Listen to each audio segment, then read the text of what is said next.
In bridges and structures, what we're trying to do is take the research and translate it into design information for use. And we're not quite done yet. We were hoping we'd be farther along, but there are many details. And in a few cases, we haven't figured them all out yet. But you've got the best information that we have at this point. Throughout the day, you're going to hear talk about the Blue Book. And this is my copy, enhanced with all kinds of extra materials in it. It was produced originally in 1989, and the charts were updated in 1994. What we'll be typically referring to is the enhanced charts that are corrected for LRFD, and you can find those if you go to the volume 4, which has this particular picture, and pages 136 and 137. Page 136 is for end bearing.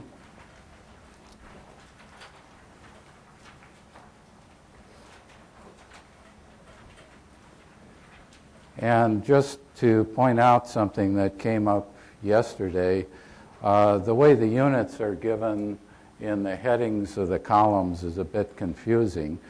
If you see a bare number, it's in kips.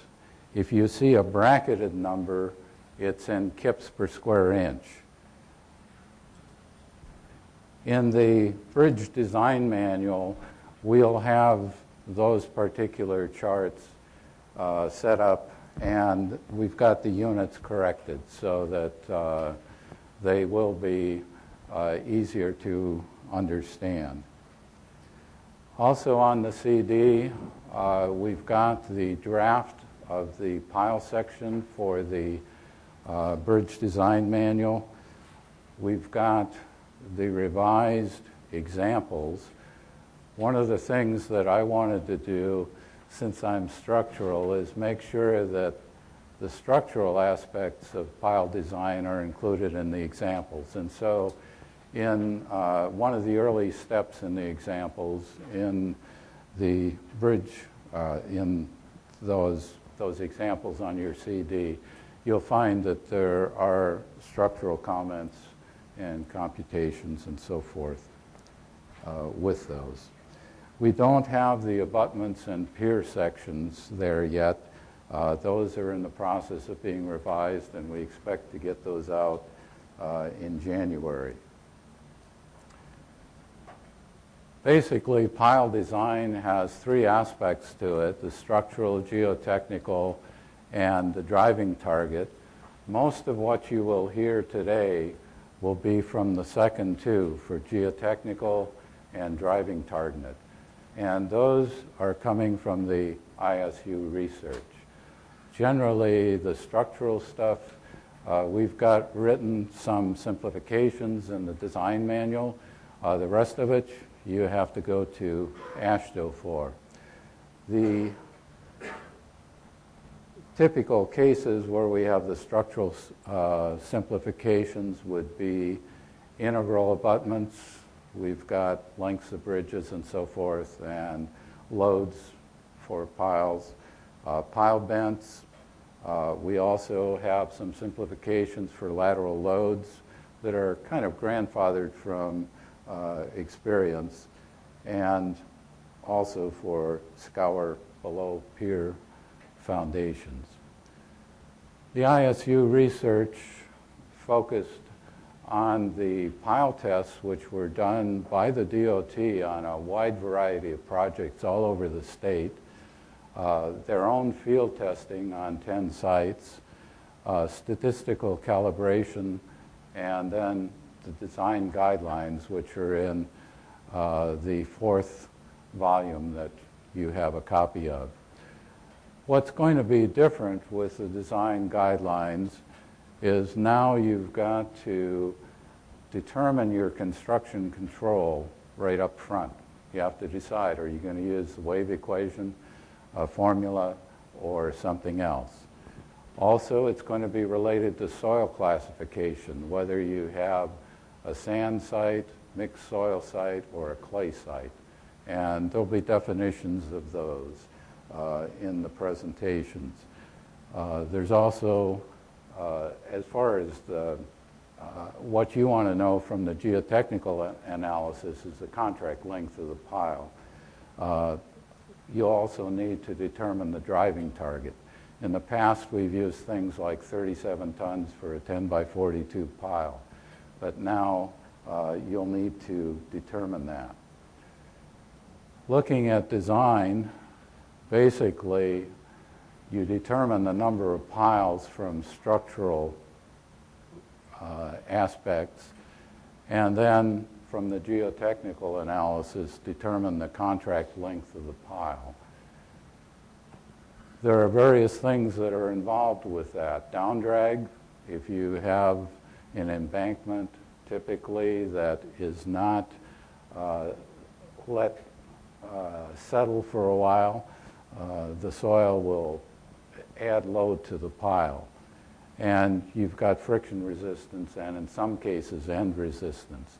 Now if you go to those charts that I mentioned, you'll find in some cases there is no end resistance that you can use, just simply because the soil is too soft and an H pile just doesn't have any end area. Other things to consider would be scour. Some cases you need a minimum embedment, either for uplift or for other reasons. And for pile vents, you've got to be careful about the maximum height above ground. Eventually, what you're trying to get for the field is how many blows per inch or foot it's going to take to say that the pile is good.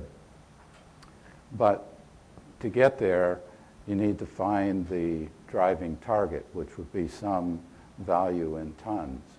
With LRFD, those values are going to tend to be about twice what they were in allowable stress design. And we're very aware of that, and I'll explain a little bit more about what we've done along the way. We haven't hit contractors with that yet because, you know, you give them twice the number, they're going to get a bigger hammer, and that's not the intent. We do have a limit of 160 blows per foot. That's considered refusal. And if you don't get the bearing value in blows per foot, say 30 blows per foot, you can retap the pile. We are going to talk today about two different types of retaps. There's the remedial retap, where you didn't plan to do it, but you know they came up short when they drove the pile, and so you come back a day or a weekend later and make sure that you've got the capacity. The other is a planned retap. If you know that you can come back and retap the pile, you can get some advantages on the blow count.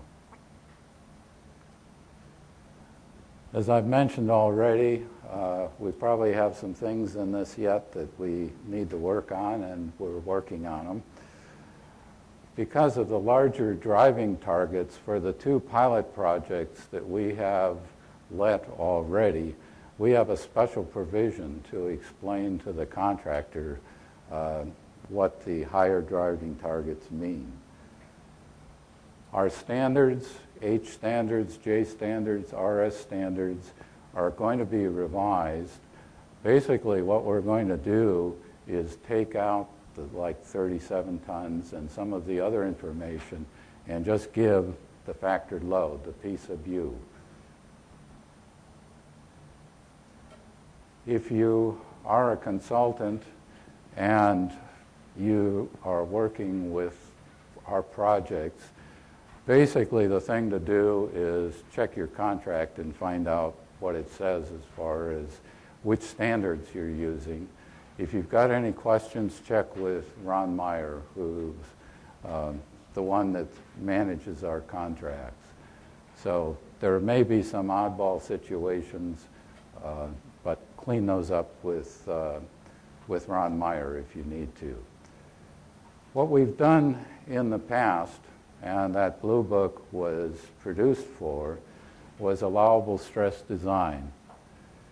It had in those charts a factor of safety of 2, or somewhere in that neighborhood, and there was a driving target. All of those were for allowable stress design.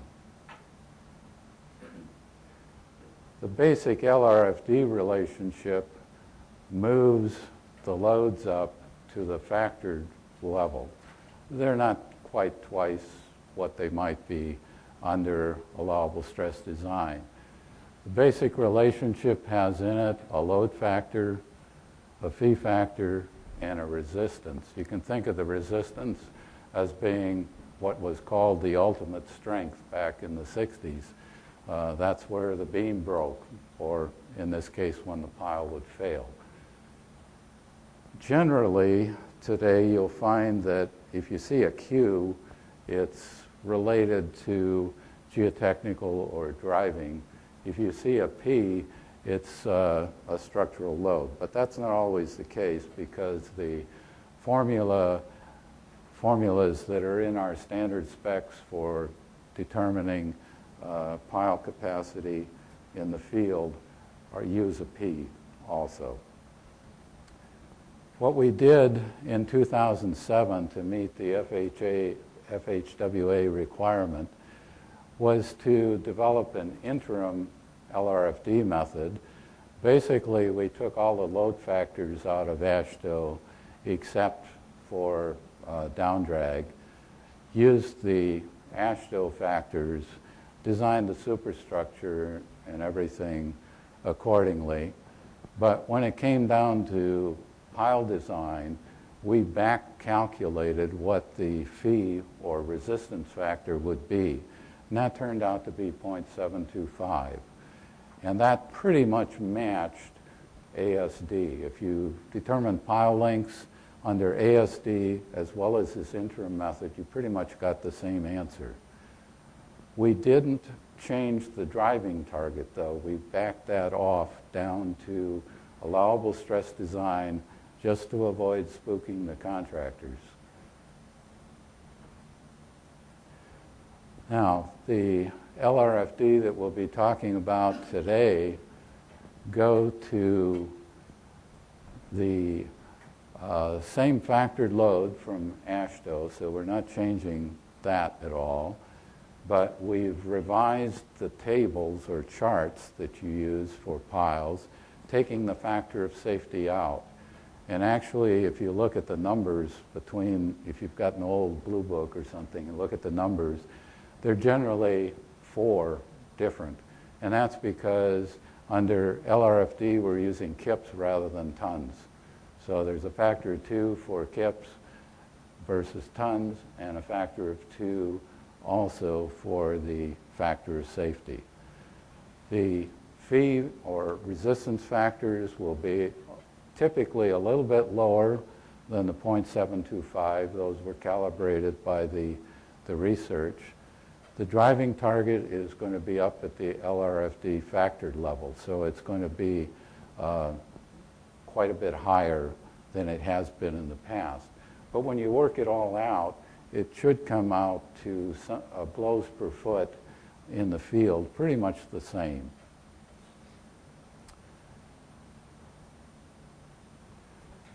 What we're intending to do for implementation is in-house use the new method as of now.